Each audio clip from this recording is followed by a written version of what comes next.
The sun rose lazily over the Golden Gate Bridge, its first rays sliding like golden fingers across the calm waters of San Francisco Bay. It was an autumn morning, that peculiar moment of the year when the city seemed suspended between seasons.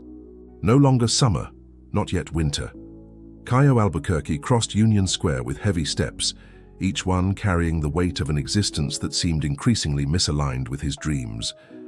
The vendors were beginning to set up their stalls, filling the air with the aroma of fresh fruit and freshly brewed coffee. A gray-haired lady carefully organized her medicinal herbs, each bundle exuding its own story, its own energy. Caio observed how she touched each plant with reverence, as if she knew not only their scientific names, but their deepest essences. As a philosophy professor, Caio had always been interested in how words shape reality. Plato, in his Cratylus, had already questioned whether names had a natural connection to the things they designated, or were mere arbitrary conventions. This discussion often populated his classes at the university, but on that morning, the E2E question seemed to transcend the academic realm and touch something more personal, more visceral. His apartment, a small studio in the historic center, was filled with books. Volumes of philosophy, literature, and science accumulated in organized piles that almost reached the ceiling. It was his refuge, his intellectual sanctuary. But lately, even there, he felt like a stranger. The great thinkers who accompanied him seemed to observe him from the spines of books with a questioning look. Who are you, really? It was in this state of existential unrest that his steps led him to the Raven's Nest bookstore, a small antique bookshop hidden on a side street, off Market Street. The establishment was one of those places that seemed to exist outside of time, with its yellowish lighting and the characteristic smell of aged paper. The dark wooden shelves held forgotten stories, dusty secrets, knowledge awaiting rediscovery. The book found him before he found it. The name as universal frequency was precariously supported on a pile of diverse volumes, its dark blue cover decorated with golden geometric symbols that seemed to pulse under the diffuse light of the store. Caio picked it up carefully, feeling the rough texture of the fabric covering the cover. The author, a certain Dr. Alexander Volkov, was described as a researcher of ancient and modern sciences of consciousness. The first pages captured him completely. Volkov presented a fascinating theory that united quantum physics, linguistics, and ancient wisdom. According to him, each proper name carries a unique vibratory frequency that constantly interacts with the quantum field of the universe. This frequency is not static. It can be modulated by the consciousness and intention of its bearer. The author cited scientific experiments on how sound waves affect the molecular structure of water, relating them to ancient mantra practices and sacred invocations. He mentioned neurolinguistic studies on how the brain processes the sound of one's own name differently, compared to other words. But what really captured Caio's attention was an entire chapter dedicated to the power of nominal wounds, psychological traumas associated with one's own name. As he read, a long-suppressed memory emerged with painful clarity. He was 8 years old and had just accidentally broken the family's sound system, a precious object that his father had bought with months of savings. The phrase his father uttered at that moment, laden with frustration and anger, echoed through the decades. Caio only attracts problems. Volkov's words seem to speak directly to this old wound. When a negative statement is associated with a person's name, especially during childhood and by an authority figure, a dissonant vibratory pattern is created that can influence the individual's entire existence. This nominal curse operates at the most fundamental level of self-awareness. The book proposed a method to transform this dissonant frequency. It was a simple but profound process. Every morning, upon waking, the person should write their full name in a new notebook, using conscious and careful calligraphy. Then they should pronounce each letter of the name aloud, allowing the sound to reverberate not only in the physical space, but also in the inner space of consciousness. That night in his apartment, Caio began the ritual. He bought a black-covered notebook, one of those with high-quality paper that seems to invite contemplative writing. On the first page, he wrote his full name, Caio Albuquerque. He observed how each letter formed under his pen, how each curve and line seemed to contain a hidden meaning waiting to be revealed. As he pronounced his name aloud, for the first time in a long time, he truly paid attention to the sound. How the syllables formed in his mouth, how the vibration resonated in his chest, how the air moved through his vocal cords to give life to this unique identifier that had accompanied him since birth. Something subtle changed in the environment. Maybe it was just his imagination, but the air seemed to become denser, more charged with meaning. The city lights which entered through his apartment window seemed to dance to a different rhythm. It was as if the universe was recognizing and responding to a new frequency that had just been introduced into the field of reality. Lying in his bed that night, Kaio reflected on how many times he had pronounced his own name throughout his life, always automatically, unconsciously. How many times had he introduced himself in classrooms, at academic events, in social gatherings, without ever considering the vibratory power contained in those 4 simple letters that made up his first name. Sleep found him as he contemplated. These questions and his dreams were populated by symbols and sounds, letters that danced in space like living constellations, each carrying its own frequency that contributed to a greater universal symphony. Somewhere deep in his psyche, a transformation had begun. The faculty lounge at the University of California, Berkeley was exceptionally quiet that Monday morning. Kaio arrived earlier than usual, his body still vibrating with the energy of the ritual he had performed upon waking. There was something different in the air, a subtle quality he couldn't define precisely, as if space itself was more responsive to his presence. As he prepared the material for his class on Nietzsche and eternal recurrence, his hands found the black notebook where exactly a week ago he had begun to write his name every morning. The pages were no longer completely blank. Each day brought a new layer of meaning to those same letters that had accompanied him since birth. The morning ritual had become more elaborate over the days. Following Volkov's guidelines, Kaio now dedicated time to meditate on each letter individually. The C had revealed itself as a portal to childhood memories, some sweet, others challenging. The A seemed to carry the energy of his deepest aspirations. The I functioned as a vertical axis, connecting different levels of consciousness. The O was like a circle of infinite possibilities. His students would soon begin to arrive for the class on Nietzsche's concept of eternal recurrence. It was fascinating how this theme seemed to dialogue directly with his current experience. Nietzsche proposed a fundamental question: what if you had to live your life exactly as it is, repeatedly for eternity? Every moment, every choice, every word spoken, everything returning in an infinite cycle. As he organized his notes, a specific memory emerged with crystal clarity. It was a summer afternoon in 1995, and he was in the backyard of his house, playing with a small portable radio he had received as a gift from his grandmother. The music was playing, a Beatles song, Hey Jude, and he was dancing freely, lost in the melody. It was in this moment of carefree joy that his father arrived from work, carrying the weight of a difficult day at the office. What happened next always remained as a mark on his psyche.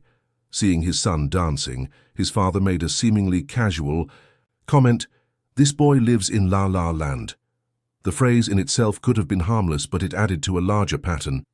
Weeks later came the incident with the sound system and the fateful declaration, "Kaio only attracts problems." Dr. Volkov dedicated an entire chapter of his book to what he called negative nominal programming.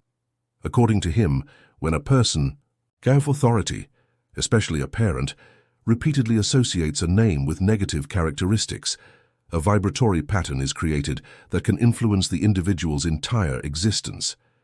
It was as if the name became an antenna, tuned to capture and manifest exactly those experiences that confirmed the original programming. But the most fascinating was the scientific explanation that Volkov offered for this phenomenon. He cited recent studies in neuroscience on how the brain processes the sound of one's own name differently compared to other words. When we hear our name, specific areas of the prefrontal cortex activate, areas related to identity and self-awareness. If this stimulus comes accompanied by a negative emotional charge, especially during the formative years, a neural pattern is created that influences our perception and behavior.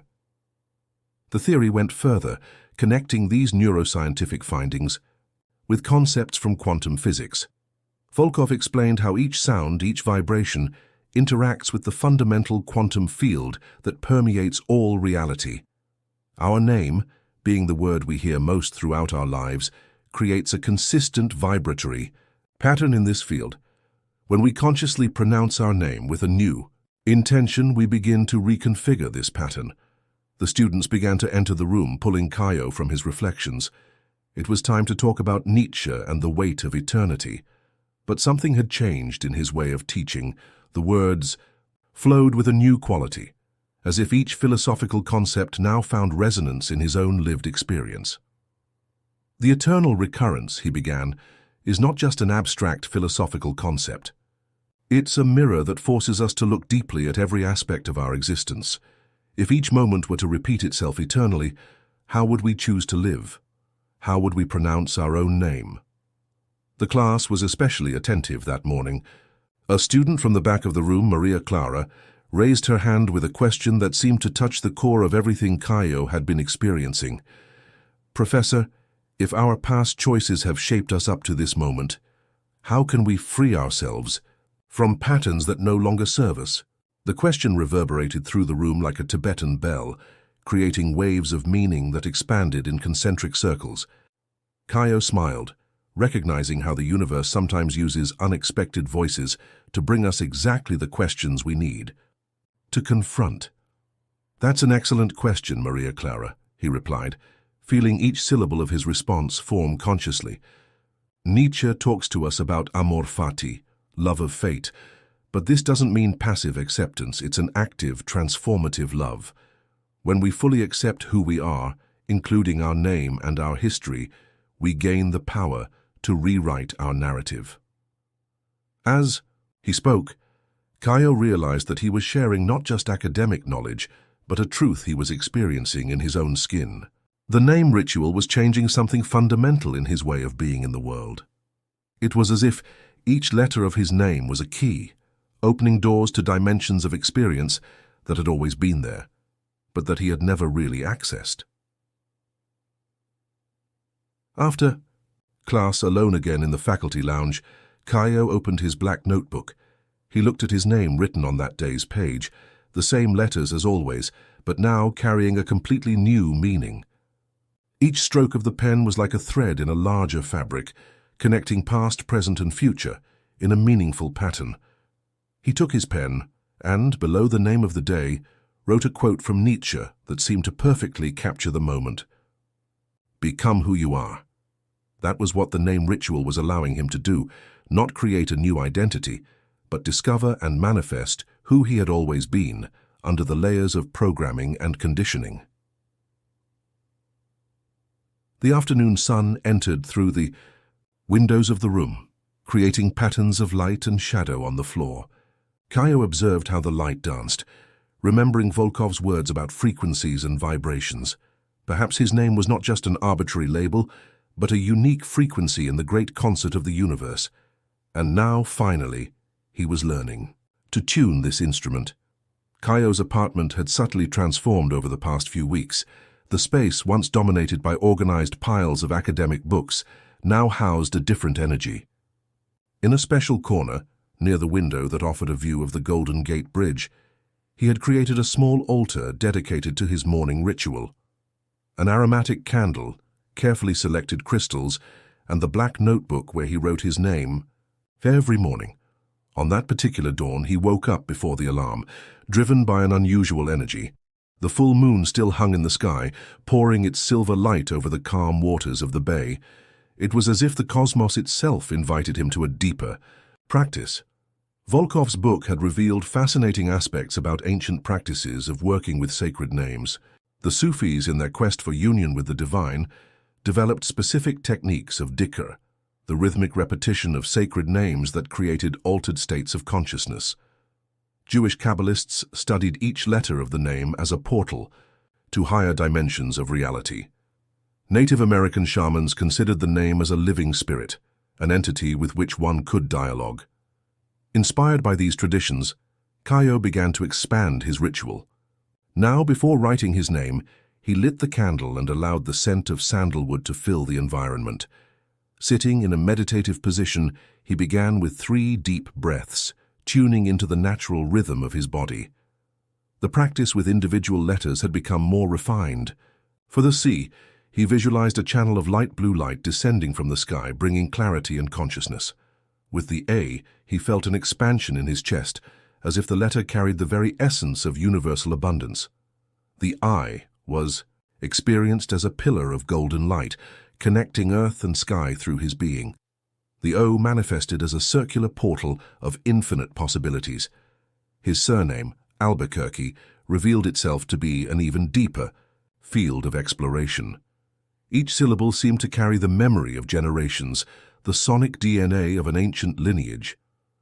On mornings when he worked with the surname, unexpected sensations and memories emerged. Some seemed to come from times and places his conscious mind had never known. It was during one of these morning practices that something extraordinary happened. As he pronounced his full name, Caio experienced a sensation that could only be described as an explosion of inner light. It was as if every cell in his body vibrated at a higher frequency. The sensation reminded him of something he had experienced years before, during a classical music concert at Davies Symphony Hall.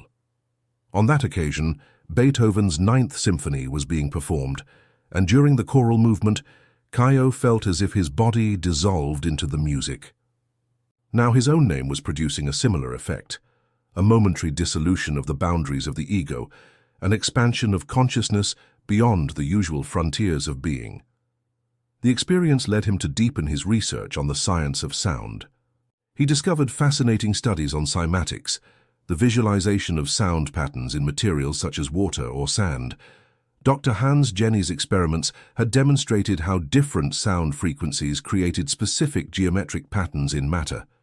If sounds could reorganize the molecular structure of water, what could the conscious vibration of a name do to a person's energy field? He also delved into neurolinguistic studies on nominal processing. Recent research had demonstrated that the brain has specific circuits dedicated to recognizing one's own name. Even during deep sleep, these brain areas remained alert, ready to respond to the most significant sound of our lives. Synchronicities began to multiply. One day, after a particularly deep practice with his name, Caio found a scientific article that seemed to dialogue directly with his experiences. Researchers had discovered that certain sound frequencies could influence gene expression, a phenomenon known as acoustic epigenetics. The idea that sounds could modify DNA expression fascinated him. If his name was the most frequent sound, vibration in his life, could years of negative association have created a specific epigenetic pattern? And if so, was his current practice rewriting this code at a fundamental level? During his classes at the university, Caio began to subtly incorporate these discoveries. When discussing Heraclitus and his famous Panta-rhei, everything flows, he could now speak with experiential authority about the vibratory nature of reality. His explanations of Wittgenstein's philosophy of language gained a new dimension, informed by his experiential understanding of the power of words. The students noticed the change. There was something different about his presence, a magnetic quality that made his classes more engaging. One student commented that his voice seemed to carry more power, as if each word was pronounced from a deeper place of truth.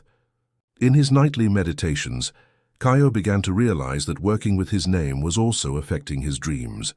The oniric images became more vivid, more meaningful. He often dreamed of symbols and geometric patterns that transformed into letters, which in turn transformed into portals of light. One dream in particular deeply marked him. He saw himself in an ancient temple, where each pillar was made of living light. A luminous being approached and pronounced his name at a frequency that made his entire being vibrate. Upon waking, he carried a deep certainty. His name was not just a social identifier, but a vibrational key to higher dimensions of his own consciousness. The morning ritual continued to evolve. Now, after writing and pronouncing his name, Kaio dedicated a few moments to listen to the silence that followed the vibration. It was in these moments of quietude that the deepest revelations emerged. He began to perceive that his name was not just a sound in outer space, but a frequency that emerged from the very center of his being. Volkov's words came to life in his experience. The name is a bridge between the individual and the universal, between the finite and the infinite. When we pronounce our name with full consciousness, we are not just emitting a sound. We are tuning our personal frequency to the cosmic symphony of the universe. The first external manifestations of Kaio's transformation began so subtly that they could have gone unnoticed by a less attentive observer. It was as if the universe was responding in whispers before beginning to speak aloud. The initial change was noticed by Mrs. Thompson, the lady who had been taking care of his building's reception for years. On a particularly bright morning, as Kaio was coming down for his morning walk to the university, she called out to him with an intrigued look, "Professor, you look different. There's a light in your face that I've never seen before." The comment could have been just a casual compliment, but for Kaio, it represented the first external confirmation that something was really changing. In the past 2 months, since he had begun conscious work with his name, he had noticed subtle alterations in his energy. But hearing this from someone else gave a new dimension to his experience. In his classes at the university, the transformation manifested itself even more evidently. During a discussion about Plato's allegory of the cave, Kaio realized he was speaking from a completely new place of understanding. He wasn't just explaining a philosophical concept. He was sharing a truth he now experienced in his own existence. When Plato talks about the chained prisoners who mistake shadows for reality, he explained to the class, he's inviting us to question not just our perception of the outer world, but also our perception of ourselves. How many of us live chained to an identity that is nothing more than a shadow of our true being? The students were extraordinarily quiet, absorbing every word. At the back of the room, Paul, a student who usually remained distant and disinterested, raised his hand for the first time in the semester. "Professor, how can we know the difference between a true identity and a shadow?" The question reverberated through the room like a Tibetan bell. Kaio smiled, recognizing how the universe often uses unexpected voices to bring up exactly the questions that need to be explored. His response emerged from a place of deep authenticity. "Our name," he began, "is like a first key to this discovery. It's not by chance that in so many spiritual traditions, the name is considered sacred. When we allow ourselves to question not just what our name means, but how it resonates in our deepest being, we begin to awaken to a broader reality of who we are." The room remained in contemplative silence for several seconds after his speech. It was as if something had changed in the very energetic field of the environment. Later, several students sought out Kaio to share how his words had touched something deep in their own searches for meaning. Synchronicities began to multiply at an increasing rate. One day as he left home, Kaio felt an inexplicable impulse to take a different path to the university. This seemingly random change led him to pass in front of a small bookstore he had never noticed before. In the window, a poster caught his attention. "International Congress of Consciousness and Language, registrations open." The theme of the Congress seemed to have been written especially for him. The word as portal, exploring the quantum dimensions of language. Among the confirmed speakers was Dr. Alexander Volkov himself, the author of the book that had initiated his entire journey. Without hesitation, Kaio entered the bookstore to seek more information. The owner, a serene-looking lady named Helen, greeted him with a smile that suggested she had been expecting him. "Interesting that you show up today," she commented. "I just received another book by Dr. Volkov that hasn't been published in Brazil yet. I was saving it for someone special." The book in question was an English edition titled The Quantum Nature of Names, How Personal Frequencies Shape Reality. In the first pages, Volkov presented recent research that seemed to scientifically confirm everything Kaio had been experiencing. Studies with functional magnetic resonance imaging had demonstrated how the brain processes one's own name in a unique way, simultaneously activating areas related to identity, emotional memory, and higher consciousness. Even more fascinating were experiments with structured water, showing how the conscious pronunciation of one's own name could create specific geometric patterns in the molecular structure of water. Considering that the human body is composed of approximately 70% water, the implications were profound. The discovery of the Congress and the new book was just the beginning of a series of synchronistic events that began to reshape Caio's reality. One morning, while performing his ritual with the name, he had a clear intuition about a research project he had been trying to develop for months. The idea was to connect philosophy of language with quantum physics and neuroscience, creating a new approach to understanding human consciousness. That same afternoon, he received an unexpected email from the university's research department. They were offering grants for innovative interdisciplinary projects, and the submission deadline would end in exactly 1 week. It was enough time to organize his ideas and present a proposal. He worked intensely in the following days, feeling guided by unprecedented clarity and inspiration. His project, titled Nominal Consciousness, a transdisciplinary approach to the study of identity and reality, proposed a deep investigation into how proper names influence the formation of identity and the manifestation of personal reality. The proposal was not only accepted, but received special praise from the evaluation committee. One of the most respected professors in the department commented, "This work has the potential to open a completely new field of scientific and philosophical investigation." At home, Caio continued refining his practice with the name. Now, in addition to the morning ritual, he had developed a nightly meditation where he visualized each letter of his name as a dimensional portal. The C had become an entrance to the realm of creativity, the A to abundance, the I to intuition, and the O to universal order. His surname, Albuquerque, revealed itself to be an even deeper field of exploration. Through genealogical research, he discovered that the name had ancient Portuguese origins, meaning white oak, a tree traditionally associated with wisdom and connection between worlds in Celtic traditions. The changes in his personal life also began to accelerate. People he hadn't seen in years began to reappear, bringing significant opportunities and connections. A former college colleague, now editor of an important academic journal, invited him to write a series of articles on consciousness and reality, but the deepest transformation was happening within. The old programming of Caio only attracts problems was gradually being replaced by a new vibrational frequency. Each time he consciously pronounced his name, he felt more aligned with an expanded version of himself, not a fabricated identity, but his essential being emerging from the shadows of conditioning.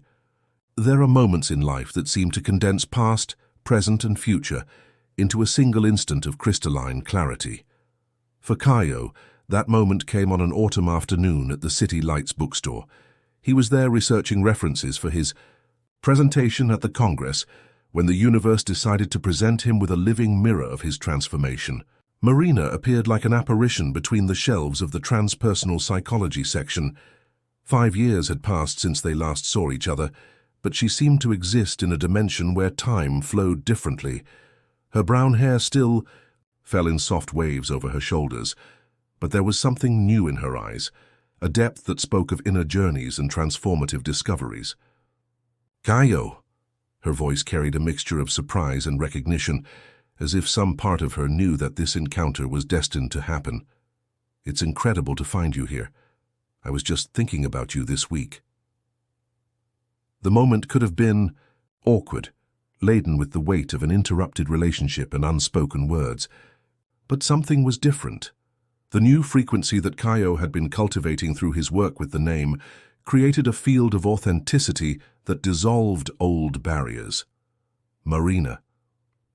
As he pronounced her name, Caio realized how the sound vibration created an invisible bridge between them. "You look different," she smiled, a smile that seemed to illuminate the entire environment. "You look different too, Caio. There's a presence in you that wasn't there before. It's as if You're finally inhabiting your own name." The observation caught him by surprise. How could she know exactly what he had been experiencing? Marina continued, picking up a book from the shelf. "I just got back from a retreat in Peru, where I worked with a shaman master who taught me about the sacred power of names. He said that our names are living portals to deeper dimensions of our consciousness." The synchronicity was almost palpable. In the last 5 years, Marina had become a transpersonal therapist, specializing in work with sound and vibrational frequencies. She used Tibetan bowls, tuning forks, and other sacred instruments to help people reconnect with their deepest essence. They sat in the bookstore's cafe, and the following hours flowed like a river finding its natural course.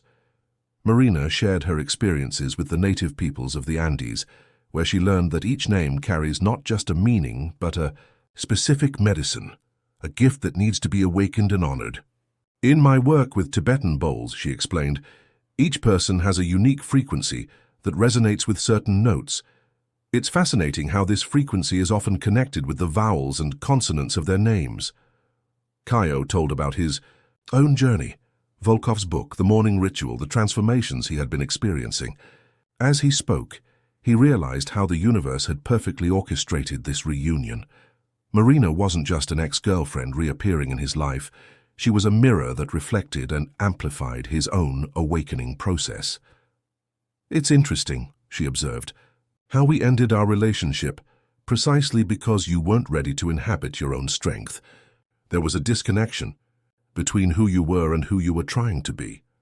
The observation touched something deep.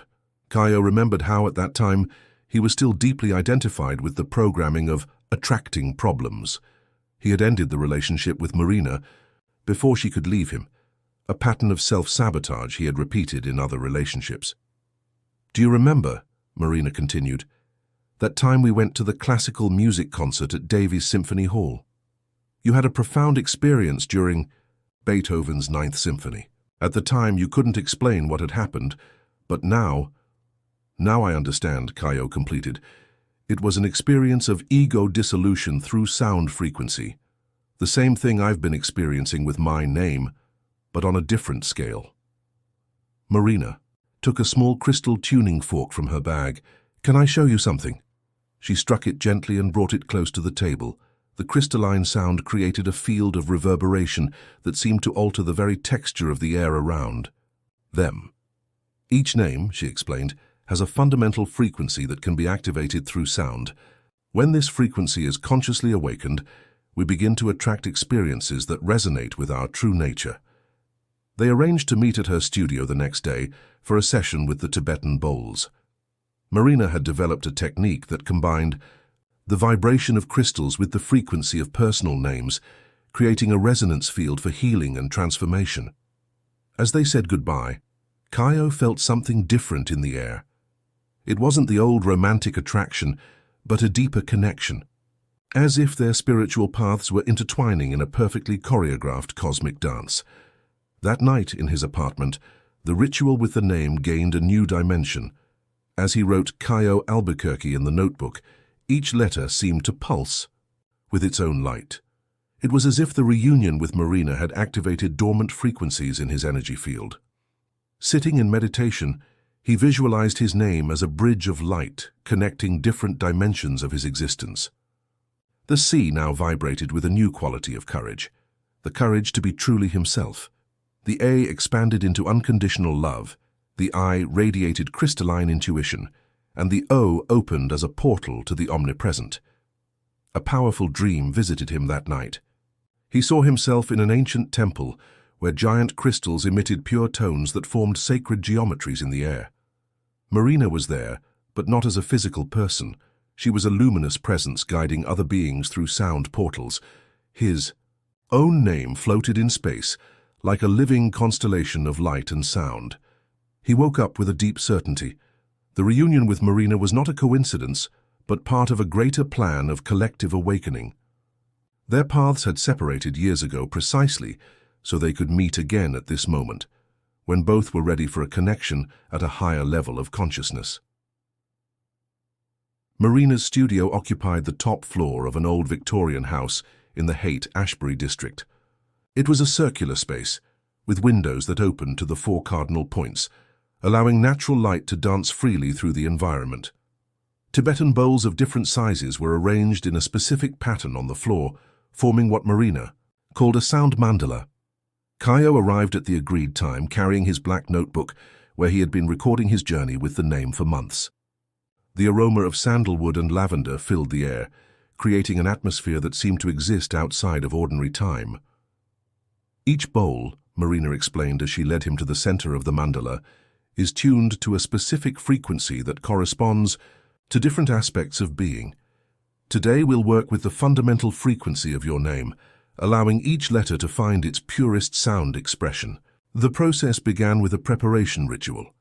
Marina lit 7 candles representing the 7 main energy centers of the body. Then she took a large crystal tuning fork and activated it gently. The pure sound filled the space, creating a resonance field that Kaio could feel in every cell of his body. "Before we work with your name," she said, "I need you to understand something fundamental. Sound is not just physical vibration. It's a portal to more subtle dimensions of reality. When we pronounce a name with full consciousness, we are literally reorganizing the quantum field around us." Marina asked Kaio to lie down in the center of the bowl mandala. On his body, she began to position crystals at specific points: an amethyst on the forehead, a rose quartz on the heart, an aquamarine on the throat. Each stone, she explained, was there to amplify and purify the frequency of different aspects of his name. "Now," she instructed, "I want you to pronounce your name, but in a different way. Pronounce each letter as if you were discovering its sound for the first time. Allow each vibration to emerge from the depths of your being." Kaio closed his eyes and began. "See." The sound came out as a whisper, carrying an ancient, almost tribal quality. A long vowel that seemed to expand the entire space. A high-pitched sound that rose like a spiral of light. "Oh," a deep vibration that reverberated through his entire body. As he pronounced each letter, Marina touched different bowls, creating a symphony of harmonics that danced. In the air, the sound seemed to have texture, color, form. It was a synesthetic experience that transcended ordinary senses. It was during the pronunciation of his surname that something extraordinary happened. As he reached the syllable Quer of Albuquerque, a long-repressed memory emerged with overwhelming force. Kaio saw himself as a child again, moments before that fateful incident with the sound system. But now, for the first time, he could see the scene from a completely new perspective. It hadn't been just an accident. There was a deeper dynamic at play. He saw how on that day he was dancing with total abandon, completely free and happy. It was the sudden fear of judgment, the sudden awareness of his father's critical gaze, that caused the stumble that led to the breaking of the device. "What are you seeing?" Marina's voice came as if from very far away. I see the moment when it all began," Kaio replied, his voice trembling with the intensity of the realization. "It wasn't the accident that attracted my father's declaration. It was the fear of being judged that created the accident. The prophecy of attracting problems was just the confirmation of a pattern that was already forming, the pattern of denying my own light for fear of judgment." Marina began to play a specific sequence of bowls, creating a sound field that seemed to dissolve the old traumatic memories. "Sound," she explained, "has the power to reorganize not only physical matter, but also the energy patterns of our cellular memories." For 2 hours they worked with different sound frequencies, each awakening and transmuting different aspects of the old programming. Marina used not only the bowls, but also tuning forks, shamanic drums, and her own voice to create a multidimensional transformation field. At the end of the session, when Kaio finally sat up, something had fundamentally changed. It was as if each letter of his name now vibrated at a higher frequency, more aligned with his true essence. "What happened here," Marina explained as she put away the instruments, "was a form of sound alchemy. Just as the ancient alchemists worked to transform base metals into gold, we worked to transform dense frequencies into higher vibrations." In the days that followed, Kaio experienced a series of profound changes. His morning ritual with the name gained a completely new quality. Each letter now seemed to carry not just meaning, but power. A power that emerged not from the ego, but from a deep connection with his truest essence. In his classes at the university, he began to incorporate elements of his experience with sound and frequency. When discussing Pythagoras and his theory of the music of the spheres, he could speak from an experiential understanding of how the universe is, fundamentally, a symphony of interconnected vibrations. But the most significant transformation was happening within. The old programming of attracting problems was gradually being replaced by a new frequency, a frequency of self-confidence, creativity, and connection with the greater purpose of his existence. One night, sitting on his balcony overlooking the bay, Caio had a profound realization. His name was not just a personal identifier, but a vibrational key to his life purpose. Each letter, each syllable, carried a specific frequency that, when consciously activated, aligned him with his highest destiny. The early morning hours found Caio sitting at his desk, the black notebook open before him, page after page filled with writing that flowed like a river after the storm. The full moon's light entered through the window, creating dancing shadows that seemed to weave meaningful patterns on the paper. It was one of those rare nights when the veil between worlds seems thinner, when deep truths emerge from the shadows of consciousness with crystalline clarity. After the transformative session with Marina and the Tibetan bowls, something fundamental had changed in his energy field. It was as if every cell in his body was vibrating at a higher frequency. The ritual with his name had transformed into something much deeper than simply writing and pronouncing letters. Each time he wrote Caio Albuquerque, he felt as if he was weaving a new pattern in the very fabric of reality. The letters were no longer just symbols on paper. They were living portals to more subtle dimensions of his own consciousness. In a moment of particular inspiration, he began to draw his name in a different way. Each letter emerged as a sacred symbol, laden with multiple meanings. The C transformed into a lunar crescent, symbolizing not just clarity, but also the eternal cycle of death and rebirth. It was the portal to his ability to create, to bring into existence something that did not yet exist. The A took the form of a pyramid, a solid base ascending to a point of transcendence. It was no longer just abundance, but ascension, the constant movement towards higher states of consciousness. The I became a pillar of light, connecting heaven and earth. Beyond intuition, it represented the integration of all aspects of his being, light and shadow, masculine and feminine, human and divine. The O revealed itself as a perfect circular portal, no longer just order, but origin, the 0 point, from which all creation emerges and to which all experience returns. As he worked with these new forms, memories began to emerge, not just from this life, but what seemed to be fragments of previous existences. He saw himself as a scribe in ancient Egypt, studying the sacred power of hieroglyphs. He saw himself as a Tibetan monk, chanting mantras in the heights of the Himalayas. He saw himself as a shaman in the forests of South America, invoking spirits through sound. These visions were not mere fantasies. They carried a quality of experiential truth that transcended the rational mind. It was as if his name was a key that unlocked not just personal memories, but a greater collective memory, where all sacred knowledge was preserved. The sound of the ocean waves reached his window, creating a rhythmic base for his explorations. He began to perceive how his name had its own rhythm, a cadence that harmonized with the natural cycles of the universe. Caio Albuquerque, the syllables danced like notes in a cosmic score. In a moment of absolute clarity, he understood that his name was not an identity prison, but a vehicle of liberation. The old programming of attracting problems had been just one of the many possible chords that could be played on this sacred instrument. Now, he was learning to play a new music, a melody of power and purpose. Marina had taught him about different sound frequencies and their effects on the energy field, but now he was discovering something even deeper. Each letter of his name corresponded not just to a musical note, but to a specific quality of consciousness that could be accessed and incorporated. He picked up his phone and sent a message to Marina. I need to show you something tomorrow.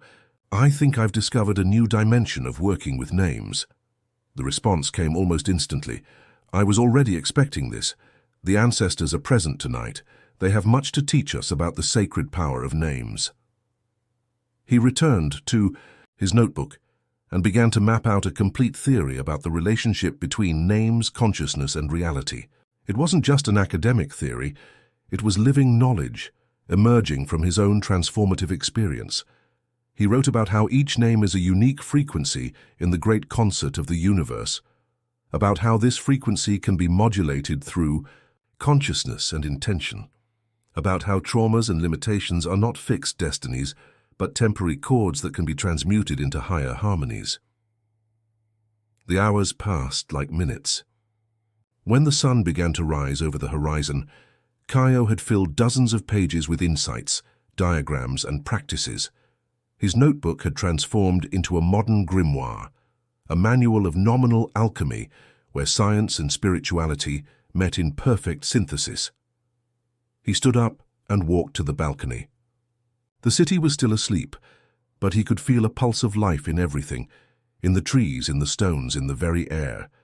His name now vibrated in harmony with this universal symphony, no longer a source of limitation, but a channel for his truest expression. He took a deep breath and pronounced his name one last time before starting the day. The sound emerged not just from his throat, but from his entire being. It was a sound that carried power, purpose, and a deep peace, the sound of someone who had finally found their true note in the great music of the universe. The grand auditorium of the Moscone Center in San Francisco was packed. The International Congress of Consciousness and Language had attracted researchers, therapists, and spiritual seekers from around the world.